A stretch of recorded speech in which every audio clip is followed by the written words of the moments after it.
할렐루야. 우리 옆에 분들과 축복하실 때 주님의 빛을 비추며 살아갑시다 이렇게 하면 인사하실까요?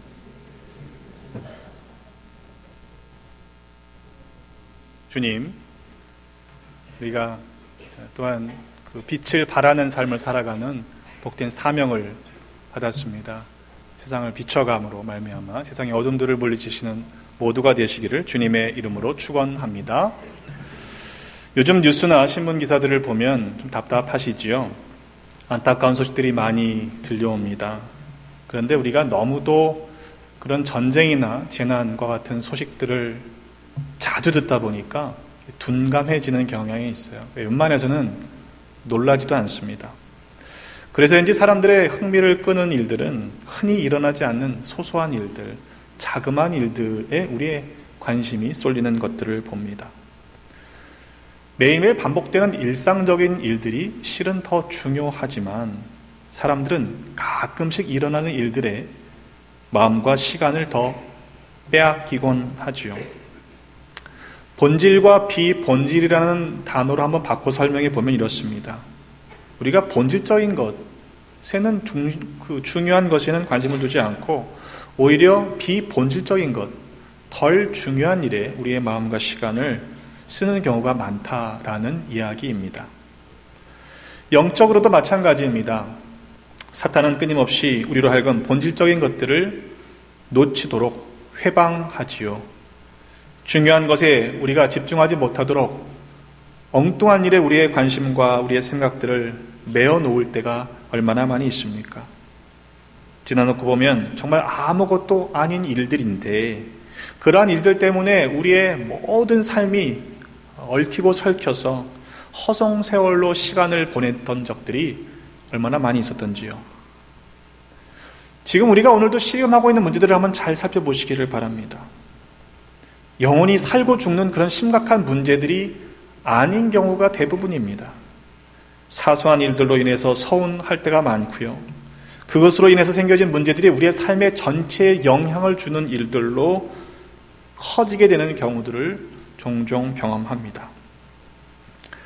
시험에 든다라는 표현은 다른 말로 바꿔보면 사탄의 속임수에 넘어갔다라는 말과 다르지 않습니다. 바라기는 우리 모두가 시험에 들지 않기 위해서 깨어 기도하는 기도의 용사들이 되시기를 주님의 이름으로 축원합니다. 시비를 거는 것도 마찬가지입니다. 시비라는 이야기는 잘못을, 옳고 그름을 따져보자 라는 이야기죠. 시비를 거는 경우에는 자기 자신이 옳다고 생각하는 것, 그래서 자기는 절대로 틀렸다라고 생각하지 않기에 시비를 걸 수 있게 됩니다. 내가 옳다고 생각하기 때문에 상대방의 틀린 것들을 지적하고 비난하게 되는 것이지요. 하지만 정말로 내 자신이 옳다라고 확신할 수 있습니까? 상대방이 틀렸노라고 단정할 수 있습니까? 오늘 본문에 보면 예수님께서 기적을 베푸시는 이야기를 우리에게 전해주고 있는데 그 말씀 속에서 우리가 어떠한 영적인 일에 집중해야 할 것인지 함께 생각해 보려고 합니다. 예수님께서 안식일에 가르치실 때의 일입니다.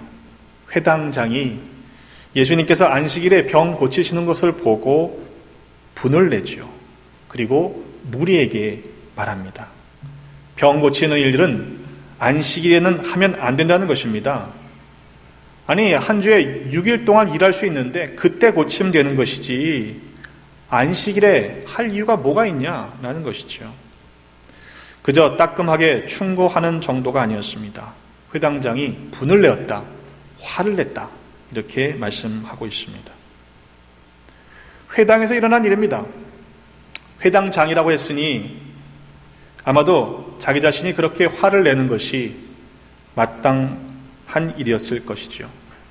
내게 주어진 권위를 가지고 회당에서 그것도 안식일에 하면 안 되는 일을 행하는 예수에게 한 수 가르쳐줘야겠다라고 생각했는지 모르겠습니다. 분명 회당장은 안식일에 대한 규정을 알고 있었습니다. 그에 대한 지식이 있었습니다. 자기 자신이 이해하고 있는 바로는 결코 안식일에 병 고치는 일을 하면 안 되는 것이었죠. 당연히 회당장의 입장에서는 예수는 비난을 받아야 마땅했습니다. 다른 여섯 날 동안은 뭐 하다가 안식일에 병을 고치냐 이 말이지요. 예수님께서 어떤 병을 고쳐주셨길래 그토록 회당장은 화를 내고 있는 것입니까? 본문을 자세히 살펴보면 무려 18년 동안 귀신 들려 앓으며 꼬부라져 조금도 펴지 못하는 한 여인의 병을 고쳐주셨습니다. 몸이 꼬부라져서요, 조금도 펴지 못하는 그 병들 모두가 귀신 들린 것은 아닙니다. 그러나 오늘 본문에 나타나고 있는 경우는 분명히 귀신 들려서 육신까지도 움츠려든 펴지 못하는 꼬부라진 영적인 문제와 육적인 문제가 연관되어 있는 병이라는 사실을 우리는 부인할 수 없습니다. 여러분 한번 생각해 보세요. 한 여인의 삶이 얼마나 처량했겠습니까? 아름답고 고운 모습으로 살아가야 할 한 여인의 인생이 꼬부라졌습니다. 조금도 펴지 못하는 신세인이 말입니다. 예전에 어떤 기사를 보니까요, 한 여배우가, 아름다운 여배우가 손이 못생겼대요. 그래서 그 손을 숨기는 모습으로 늘 살았다라고 고백하는 기사를 읽은 적이 있습니다. 근데 작은 부위가 아니잖아요. 숨길 수가 없잖아요. 온 몸이 꼬부라져서 조금도 펴지 못하는 삶을 살아가는 처지이니, 그것도 하루 이틀이 아니라 무려 18년 동안 모든 사람들이 다 알만한 그런 병을 가지고 있었으니 아마도 동네 사람들에게는 멸시받는 천덕꾸러기였을 것입니다. 그럼에도 그녀는 안식일에 회당에 나왔습니다. 그리고 예수님의 말씀을 지금 듣고 있습니다. 그녀는 자신에게 그런 기적이 그날 일어날 것이라고는 꿈도 꾸지 않았을 것입니다. 그런데 예수님께서 자기를 보고 부르시는 것입니다. 그녀는 항상 사람들의 시선을 의식할 수밖에 없는 삶을 살았을 것입니다. 자기를 불쌍히 측은하게 바라보는 사람들의 시선 말입니다. 그런데 예수님의 시선은 사뭇 다른 거예요. 그리고 하시는 말씀이, 여자여, 네가 네 병에서 놓였다 하시며 친히 안수를 해주시는 것이 아닙니까? 안수를 해주시는 것만으로도 얼마나 감사합니까? 그런데 그것이 끝이 아니었어요. 놀라운 변화가 그에게 일어났습니다. 꼬부라져 조금도 펴지 못했던 자신의 몸이 곧 펴지는 것입니다. 무려 18년 동안 꼬부라져 있었습니다. 가끔씩 펼 수 있었던 것이 아닙니다. 어떤 말로 설명할 수 있는 그런 일들이 아니지요. 그 놀라운 기적을 경험한 여인은 하나님께 영광을 올려드렸다라고 성경은 전해줍니다. 아마 의학적인 궁금증이 생기실 겁니다. 그러나 의학적으로 설명할 수 있는 일이 아니죠. 몇 달 동안 우리가 움직이지 못하면요, 근육이 줄어들게 되어 있습니다. 그리고 몸은 굳어지게 되어 있죠. 어떻게 그 몸이 18년 동안 꼬부라졌던 몸이 한순간에 펴진다는 말입니까? 근데 오늘 본문은요, 그 기적이 일어난 의학적인 설명을 하려는 데 관심을 두지 않습니다. 그저 우리는 하나님이 하신 일, 예수 그리스도를 통해서 하신 일, 기적이라고 하는 그 사실을 받아들일 수밖에 없는 것이지요. 우리가 말씀을 읽으면서도요, 그 말씀을 통해서 우리에게 말씀하시고자 하는 본질적인 것에 집중하지 아니하면 실은 엉뚱한 것 때문에 그 말씀의 의미를 놓치게 되는 경우가 있음을 우리는 주의해야 합니다. 그 광경을 그 여인 혼자만 경험한 것이 아니죠. 지켜보던 사람들이 있었습니다. 회당에 있던 모든 사람들이 함께 지켜보았습니다. 아니, 예수님께서 가르치다 말고요, 말씀을 멈추시더니 한 여인을 부르시는 겁니다. 온몸이 꼬부라져 조금도 펴지 못하던 여인을 부르시는 예수님께 아마도 그 회당 안에 있던 모든 사람들의 시선이 쏠렸을 것입니다. 그런데 그 여인에게 네가 병에서 놓였다 이렇게 말씀하시는 거예요. 그리고 안수하시는데 정말로 놀랍게 그 여인의 구부러졌던 몸이 펴지는 것을 그들 모두가 보았습니다. 얼마나 놀랐을까요? 그런데 그곳에 함께 있던 회당장은 예수님을 향해 화를 냅니다. 비난합니다. 게다가 안식일에는 고치는 거 하지 마시오 라고 금지하고 있습니다. 회당장이었으니까요. 회당에서 최고잖아요. 그럴 만한 권한이 있었을 것입니다. 그런데 정말로 예수님께서 안식일에 병을 고치시면 안 되는 것이었나요? 회당장이 화를 내고 병 고치는 일을 금하는 것이 과연 마땅한 일이었나요? 회당장은 단지 안식일에 대해서 예수님과 다른 이해를 가지고 있었기 때문에 그가 가진 권한을 가지고 금지했던 것은 아니었습니다. 왜냐하면 17절의 말씀을 보면요. 모든 반대하는 자들이라는 표현이 나옵니다. 그렇다면 그 회당장은요. 예수님께 대하여 반대했던 사람 중에 하나였다는 것이죠. 혼자는 분명히 아니었습니다. 다른 날 다 놔두고 왜 하필 안식일에 고치느냐?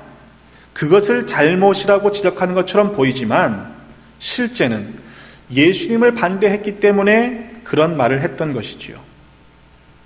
정작 병고침에 놀라운 기적이 일어난 것은 회당장과 그 반대하는 사람들에게는 중요한 이슈가 되지 않았습니다.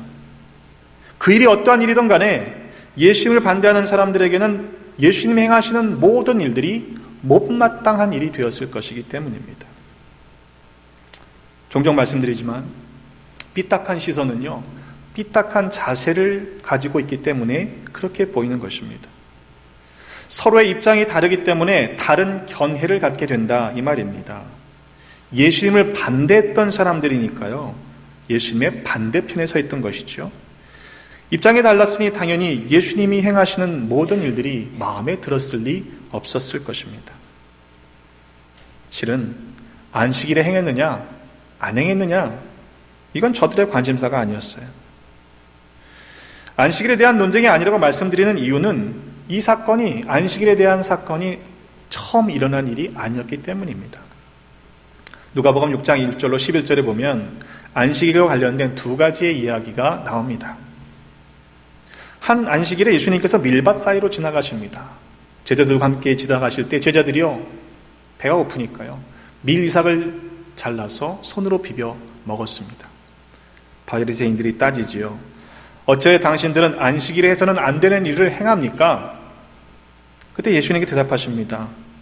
다윗과 그 일행들이 줄였을 때 행한 일들을 너희들이 읽어보지 못했느냐?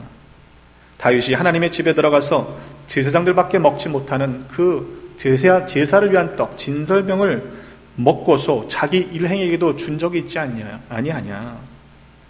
그러면서 예수님께서 그들에게 대답하시기를 인자는 안식일의 주인이다 이렇게 말씀하십니다.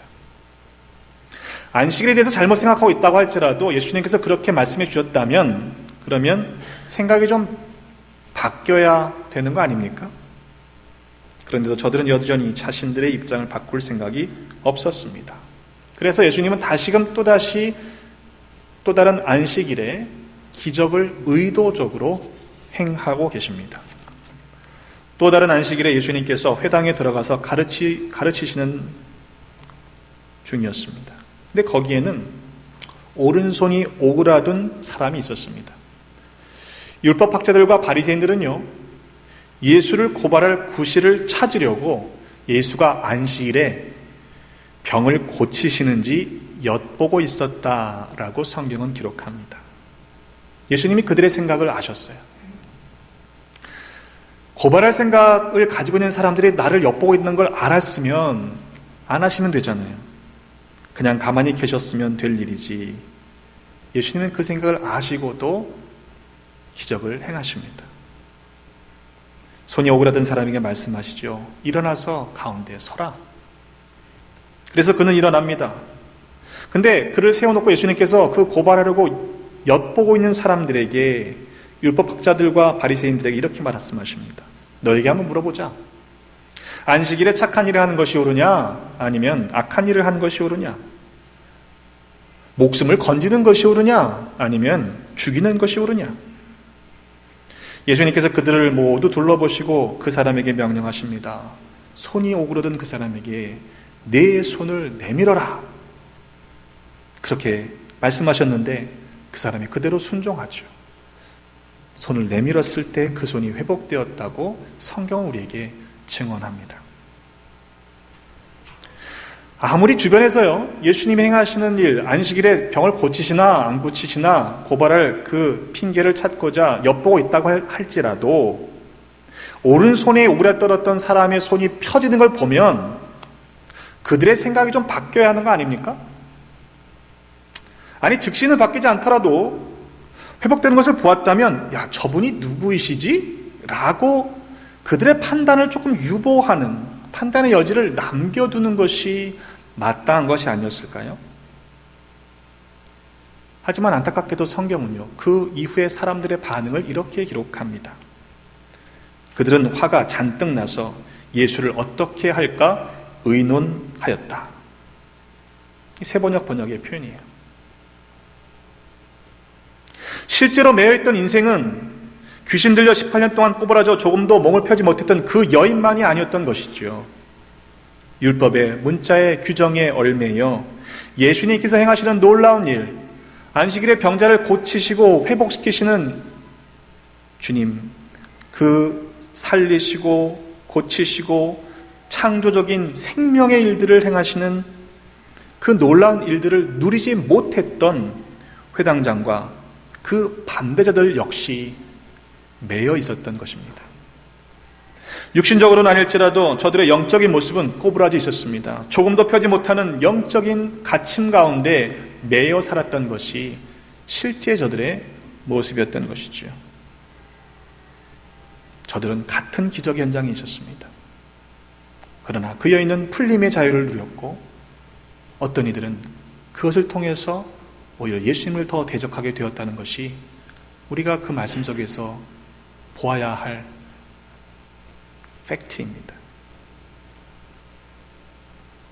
과연 우리의 모습은 어떠합니까? 같은 현장에 있으면서 과연 하나님이 하시는 일들을 보며 그 은혜를 누리고 있습니까? 안식일에 병을 고치신 기적은 이것만이 아니었습니다. 이후에도 누가복음 14장 1절로 6절에 안식일과 관련된 이야기가 나옵니다. 안식일이었습니다. 예수님께서 한 바리새인의 지도자의 집에 식사를 하러 들어가셨습니다. 그런데 그들이 또 엿보고 있습니다. 주의 앞에 수종병 든 한 사람이 있는데 예수님께서 율법 교사들과 바리새인들에게 말씀하시죠. 안식일에 병 고쳐주는 것이 합당하냐? 아니하냐. 그들이 잠잠합니다. 그래서 예수님께서는 그 수종병 든 사람을 데려다가 고쳐주셨습니다. 그리고는 보내시죠. 그들에게 이야기합니다. 너희 중에 누가 아들이나 소가 우물에 빠졌으면 안식일에라도 곧 끌어내지 않겠느냐? 그들이 이에 대해서 대답하지 못했다라고 성경은 전해줍니다. 주님의 관심은요, 생명을 구원하시는 것이었어요. 물에 빠진 영혼을 구원하는 것이 중요한 일 아니겠습니까? 지금 안식일에 건져내야 하느냐 말아야 하느냐 따지고 있을 시간이 없습니다. 그 말은 우리가 수단과 방법을 동원해서라도 어떤 방법을 통해서라도 구원해내야 된다, 그게 중심이 아니고요. 해도 되냐 하면 안 되냐 이거 따지느라고 시비 가리느라고 정작 죽어져가는 영혼을 잃어버려서야 되겠느냐, 이 말씀입니다. 우리의 영적인 삶은 과연 어떠합니까? 이런저런 논쟁에 휘말려서 정작 구원해야 할, 영혼을 구원해야 할 교회로서의 사명을 놓치고 있는 것은 아닌가, 이 말입니다. 우리의 스스로의 영적인 모습들을 점검해 봐야 할 것입니다. 예수님께서 본문에 말씀하시죠. 그러면 18회 동안 사탄에게 매임받은 이 아브라함의 딸을 안식일에 이 매임에서 푸는 것이 합당하지 아니하냐? 주님의 말씀은 매임에서 푸는 것이 합당하다, 이 말씀입니다. 엄밀하게 말하면 안식일에 행해야 할 것이 무엇입니까? 안식일에 진정 해야 할 것은 매임 가운데 있는 영혼들을 풀어내는 일이 안식일에 되어져야 할 일들이라, 이 말씀입니다. 안식일에 하지 말라고 하는 규정들은요, 그 안식일에 하지 말아야 될 것들을 제한하기 위한 것이 아니라 안식일에 진정으로 해야 할 것이 무엇인지를 가르치기 위해서 주신 율법입니다. 우리의 모습을 살펴보시기를 간절히 바랍니다. 혹 우리는 내가 가지고 있는 이 얄팍한 상식과 내가 경험한 그 조그만 경험들을 가지고 그 자그마한 세계 안에 갇혀 있지는 않은가 말입니다. 우리가 옳다고 여기는 그것을 그 어떤 것에 매여서 하나님께서 지금 당장 원하시는 살리는 일, 생명의 일들을 소홀히 하고 있지는 않은가 말입니다. 엉뚱한 일에 시비를 따지느라 정작 한 영혼을 구원하기 위해서 우리를 부르시는 하나님의 그 요청을 외면하고 있지는 않은가 말입니다. 가끔씩 보면요, 우리가 시비를 따지느라고 엉뚱한 일에 우리의 마음들과 생각들과 시간들을 허비하는 경우들을 볼 때가 있습니다. 근데요, 보면 그렇게 중요한 일들이 아닌 경우가 대부분입니다. 물론 때로 목숨을 걸고 지켜야 할 일들이 있습니다. 그러나 그렇지 않는 일들에 대해서 그런 일들에 매여서 정작 중요한 것들을 놓치는 어리석은 모습으로 살아가서는 안 될 것입니다. 감리교의 창시자인 존 웨슬리는 이런 말을 했습니다. 본질에는 일치를, 비본질에는 자유를, 그리고 모든 것에는 사랑을. 사도 바울도 말씀했죠. 골로새서 3장 12절로 15절의 말씀에 보면, 그러므로 너희는 하나님이 택하사 거룩하고 사랑받는 자처럼 긍휼과 자비와 겸손과 온유와 오래 참음을 옷 입고, 누가 누구에게 불만이 있거든 서로 용납하여 피차 용서하되 주께서 너희를 용서하신 것 같이 너희도 그리하고 이 모든 것 위에 사랑을 더하라. 이는 온전하게 매는 띠니라. 그리스도의 평강이 너희 마음을 주장하게 하라. 너희는 평강을 위하여 한 몸으로 부르심을 받았나니 너희는 또한 감사하는 자가 되라 라고 권면하고 있습니다. 여러분, 이번 한 주간 그리고 우리의 남은 인생을 어떻게 살아가시겠습니까? 엉뚱한 일에 휘말려 시비를 따지느라 우리의 시간과 우리에게 주신 은혜들을 소비하고 허비하는 삶을 살지 마시기를 바랍니다. 우리의 영혼이 헛된 것에 매여 있다면 오직 예수 그리스도의 십자가의 공로로 말미암아 풀려나는 자유를 누리시기를 주님의 이름으로 축원합니다. 또한 우리 주변에 그렇게 매여 있는 인생들이 있다면 그들의 매임을 풀어주는, 자유케 하는, 살리는 하나님의 도구로 쓰임받는 삶을 살아가시기를 주님의 이름으로 축원합니다. 논쟁의 거리들이 사실은 아니에요. 말씀해 보면요, 이건 설득의 대상도 아닙니다. 하나님께서 마땅히 여기시는 일들은 확연한 일들입니다. 우리의 남은 인생이, 우리의 한 주 하루 살아가는 하루하루의 인생이 하나님이 하시는 일, 생명의 일, 살리는 일, 창조적인 일들을 위해 쓰임받는 그런 주님의 백성으로 이 땅을 살아가시기를 다시 한번 주님의 이름으로 축원합니다. 기도하겠습니다. 하나님, 우리를 자녀로 택하여 부르셨으니 감사합니다. 이 땅에서 하나님의 자녀로서 살아가게 하시는 은총을 주셨으니 감사합니다. 그러나 때로 세상의 헛된 일에 휘말려 하나님의 주신 사명들을 소홀히 하며 살아갈 때가 많았음을 고백합니다. 이 땅의 헛된 것들에 매여 사는 인생이었음을 고백합니다. 매임으로부터 자유케 하시는 예수 그리스도의 능력을 힘입어 참 자유하게 하며 살리시는 하나님의 창조적인 일들을 위해 쓰임받는 우리 모두가 되게 하여 주옵소서. 우리에게 영생을 허락하신 예수 그리스도의 이름으로 기도드립니다.